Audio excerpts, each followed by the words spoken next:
El hombre no es lobo para el hombre, como piensa Hobbes en el Leviatán, pero tampoco es bueno por naturaleza, como indica Rousseau. Es necesario en la actualidad superar la dicotomía superficial y reduccionista del bien y del mal a la hora de examinar filosóficamente la condición humana. Y en ese mismo horizonte también es fundamental superar el proyecto de la moral kantiana fundamentada en los imperativos categóricos. Por lo que en el presente video me propongo explicar primeramente en qué consiste la moral kantiana conectada con su teoría del conocimiento presentada en la Crítica de la Razón Pura, para luego hacer un ejercicio de interpretación hermenéutica de la mitología griega, mostrando los mitos que ejemplifican la complejidad de la condición humana y la dificultad o incluso imposibilidad de hablar de una naturaleza única del ser humano, para finalizar con una reflexión sobre lo que la ética en la actualidad debería hacer para tener una comprensión más íntegra, más elaborada y profunda de lo que significa la acción moral y ética del ser humano. Comenzando con la moral kantiana, primero hay que recordar que en la Crítica de la Razón Pura, Kant se propone mostrar lo que el sujeto pone de sí en el fenómeno como representación, partiendo de una distinción metafísica entre fenómeno y noumeno. El noumeno es la cosa en sí misma y para Kant es incognoscible. El fenómeno es la representación que construye el sujeto cognoscente mediante el espacio y el tiempo como intuiciones puras, que son la condición trascendental para que la sensibilidad capte las intuiciones empíricas, y a través de las categorías trascendentales, que a su vez son la condición para los conceptos mediante los cuales el entendimiento logra sintetizar la diversidad de intuiciones empíricas captadas por la sensibilidad. El sujeto cognoscente, mediante el espacio y el tiempo como intuiciones puras de la sensibilidad y a través de las categorías que son la condición trascendental del entendimiento, construye el fenómeno relacionándolo siempre al yo, a la conciencia, mediante el principio de la percepción trascendental que Kant describe en la Crítica de la Razón Pura. Asimismo, en la Crítica de la Razón Pura, luego de mostrar que el fenómeno es una construcción que se logra a partir de la sensibilidad y el entendimiento, los conceptos del entendimiento que se derivan de las categorías trascendentales ordenan y sintetizan la diversidad de intuiciones empíricas que capta la sensibilidad a través del espacio y el tiempo. En la dialéctica trascendental, Kant busca depurar a la metafísica del dogma, los paralogismos y de las antinomias. Y cuando busca depurar a la metafísica, está reduciendo el campo de acción de la metafísica. Ya no se trata de una disciplina filosófica que busca la esencia de la realidad, que se pregunta por la naturaleza del mundo, porque todas estas cuestiones van más allá de la razón posible, una razón que necesita de intuiciones empíricas, porque de otro modo todo concepto que no parte de una intuición sensible o que no es remitible a la sensibilidad es un tipo de conocimiento vacío que conduce a los paralogismos, a las antinomias y al dogma. Sin embargo, cuando está examinando las antinomias de la razón pura en la dialéctica trascendental, Kant se encuentra con el problema de la libertad, y es que si el problema de la libertad, que está fuera de aquella razón científica que puede remitirse a las intuiciones sensibles, se deja como algo imposible de resolver a la manera científica y por lo tanto como un ejercicio inocuo de la razón especulativa, al no afirmarse la libertad no se puede afirmar la ética ni la moral. De manera que, como solución a la tercera antinomia de la razón pura, que examina el problema de la libertad,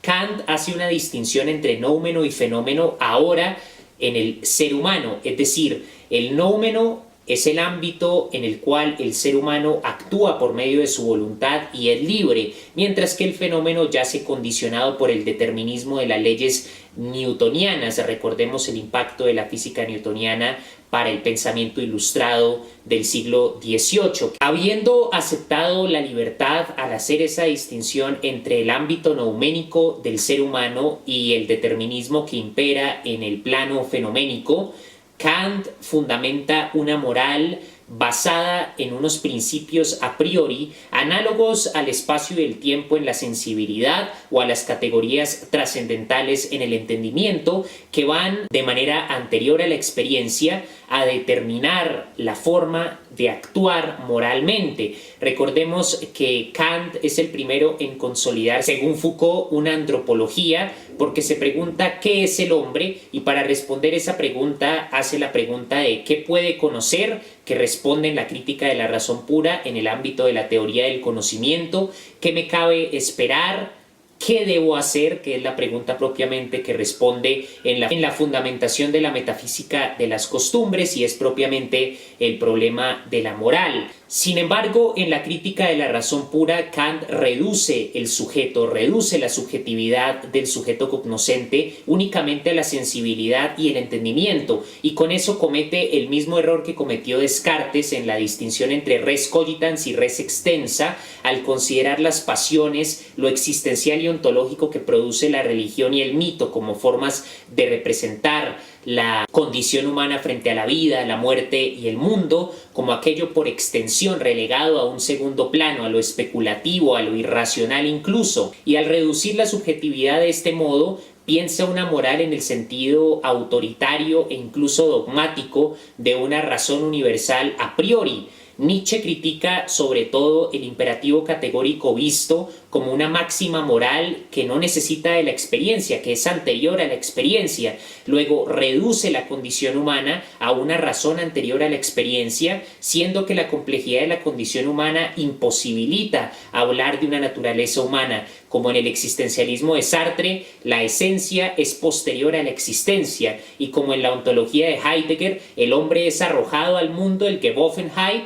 y su esencia, su identidad, su naturaleza viene después. De manera que es necesario superar esa moral que propone unos imperativos anteriores a la experiencia y que ve la naturaleza humana como algo que se pueda deducir de forma racional, sin ver que la condición humana cambia continuamente al interactuar con la realidad vista como práctica. La realidad es un continuo despliegue de contradicciones, diría Hegel, un continuo devenir, diría Heráclito, y ese continuo devenir tiene un efecto directo en la mente humana. Tanto así que, por ejemplo, Hume, en Tratado sobre la naturaleza humana, va a decir que la mente humana es como un teatro donde desfilan multitud de impresiones que hacen que no exista el yo aislado de la realidad como devenir de una realidad que determina las ideas derivadas de impresiones sensibles. En el empirismo de Hume hace imposible hablar del ego cartesiano, del yo solipsista, que es una sustancia que no varía, sino que se encuentra aislada en un solipsismo frente a la realidad. Este no es el caso. La realidad determina el yo, de manera que, dependiendo del contexto, la circunstancia, un ser humano puede cambiar radicalmente su comportamiento, y por lo tanto es imposible hablar de una esencia, de una única naturaleza en el sentido moral. Luego, una moral basada en imperativos que no toman en cuenta la relación entre el devenir de la realidad y la conciencia humana, la identidad humana, es una moral que conduce al autoritarismo del racionalismo que tanto caracteriza el proyecto ilustrado. Acudiendo a la mitología griega para hacer una hermenéutica del mito desde la filosofía, podemos encontrar abundantes ejemplos de esos extremos que caracterizan la condición humana. Por ejemplo, podemos encontrar a Cronos, que en la teogonía devora a sus hijos conforme Rea da a luz. Podemos encontrar a Layo, que en la tragedia de Edipo, después de enterarse de una profecía que decía que su hijo lo iba a asesinar, le ordena a un sirviente que abandone a Edipo en la montaña para que muera a la intemperie. Podemos encontrar el ejemplo de Tántalo, que asesina a su propio hijo Pélope y sirve su carne para complacer a los dioses, pero al mismo tiempo, sin poder decir que para los griegos impera el patricidio únicamente, podemos encontrar ejemplos de padres que aman profundamente a sus hijos, como por ejemplo Príamo, que en la Ilíada de Homero acude al campamento de los aqueos solo para pedirle a Aquiles que le devuelva el cadáver de su querido hijo Héctor. Tetis, la Nereida, que es capaz de ir a pedirle a Zeus que intervenga en favor de los troyanos en la guerra con tal de complacer a su hijo Aquiles, que se encuentra humillado y sumamente triste después de que Agamenón en la Ilíada le quita a Briseida. Podemos encontrar a Egeo, quien le había dicho a Teseo cuando éste partía al laberinto en Creta a enfrentar al Minotauro, que si volvía y tenía éxito, cambiara las banderas del barco a banderas de color blanco. Pero Teseo, después de asesinar al Minotauro y volver con Ariadna, la hija del rey Minos, olvida cambiar el color de las banderas del barco y por lo tanto su padre, que lo estaba esperando, ve que las banderas son negras, lo que significa que Teseo ha fracasado. Piensa erróneamente que su hijo ha sido asesinado por el Minotauro y está consumido por un dolor tan grande, prueba de su enorme amor por Teseo, que se suicida. Y el lugar en donde se suicida Egeo se llama ahora precisamente el mar Egeo. De manera que podemos encontrar en la mitología griega o dioses que son amorosos con su hijo, por ejemplo Apolo y Asclepio, Zeus y Atenea. Zeus le entrega la égida, su armadura a Atenea,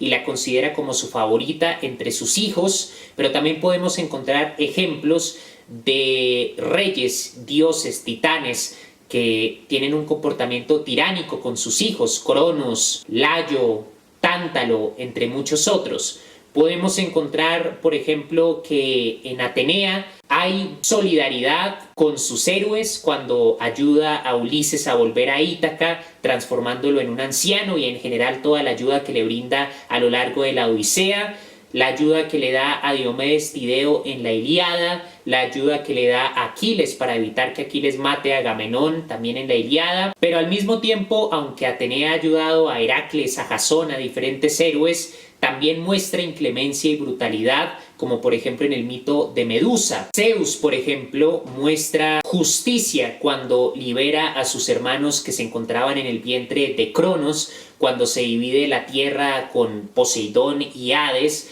pero al mismo tiempo muestra un comportamiento tiránico de no ceder su poder como rey del Olimpo cuando ata a Prometeo y lo obliga a soportar el castigo que describe Esquilo en Prometeo encadenado, donde un águila devora el hígado de Prometeo y al ser este inmortal se regenera el hígado, de manera que debe sufrir el suplicio de tener su abdomen devorado, rasgado por un águila, solo por haberlo engañado y por haber robado el fuego del Olimpo y haber ayudado al hombre. También le da la caja a Pandora, que es una creación de los dioses para castigar al hombre, que fue creado por Prometeo. Se transforma en un toro y se roba a Europa. Se transforma en un cisne y viola a una Nereida. Asume diferentes formas con el único objetivo de violar a mujeres sin ningún tipo de consideración moral. Pero al mismo tiempo es un dios que castiga la injusticia de un tántalo que sirve la carne de su hijo Pélope. Es un dios que se mantiene silencioso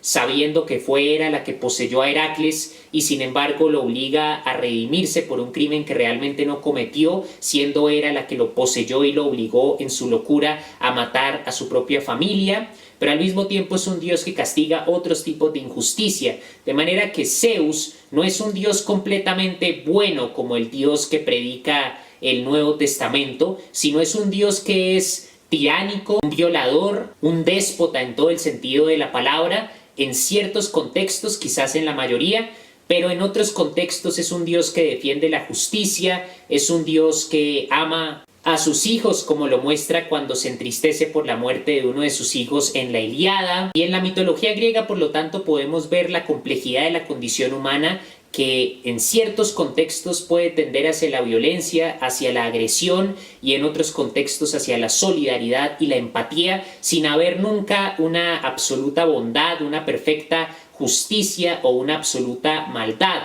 En el caso de Edipo, cuando Edipo se entera de la profecía, intenta alejarse de sus padres adoptivos, claro que no sabe que son sus padres adoptivos, y cuando sale, después de haber escuchado la profecía del oráculo, se encuentra con un anciano que está protegido por unos guardias que le indican que se aleje del lugar bruscamente, y Edipo, enfurecido, asesina a los guardias y asesina al anciano, sin saber que ese anciano es su padre Layo y que ha cumplido la profecía, que ha terminado haciendo aquello que precisamente trataba de evitar cumplir la profecía según la cual iba a asesinar a su padre, pero sin saberlo termina asesinando a su padre. Luego, tomando el ejemplo de lo que ocurre en la tragedia de Edipo y aplicándolo al ámbito moral, es posible que las personas se convenzan con un fervor casi religioso de ser humanistas, de ser solidarios, de que nunca podrían empuñar un arma o actuar de forma violenta, pero así como Edipo trataba desesperadamente de no cumplir la profecía del oráculo y termina en el momento menos esperado sin que él siquiera se dé cuenta de lo que acaba de hacer, asesinando al rey Layo sin saber que es su padre, estas personas que se convencen casi con una intensidad religiosa de que nunca podrían lastimar a nadie, en el momento menos esperado, en un contexto completamente nuevo, terminan haciendo exactamente lo que se habían convencido de que nunca serían capaces de hacer. Luego hay que tomar en cuenta esa complejidad de la condición humana que podemos vislumbrar hermenéuticamente en algunos mitos de la tradición griega para replantear la ética y la moral. Ya no es posible seguir una ataraxia estoica o seguir unos imperativos categóricos a priori sin tomar en cuenta cómo la experiencia determina la identidad, la psique y el comportamiento humano. En un contexto podemos tratar de aplicar el estoicismo e incluso tratar de regir nuestro comportamiento racionalmente, pero en otro contexto, con circunstancias distintas, podemos volvernos seres violentos, incluso llegar al extremo de asesinar. Y aunque a muchas personas las horrorice, nunca podemos conocernos a nosotros mismos, nunca podemos tener certeza de cómo vamos a actuar dada una circunstancia específica. Y toda la racionalidad del imperativo categórico es inútil frente a la forma en la que la experiencia determina eso que en el psicoanálisis de Carl Gustav Jung se denomina la sombra y que puede aflorar en cualquier momento.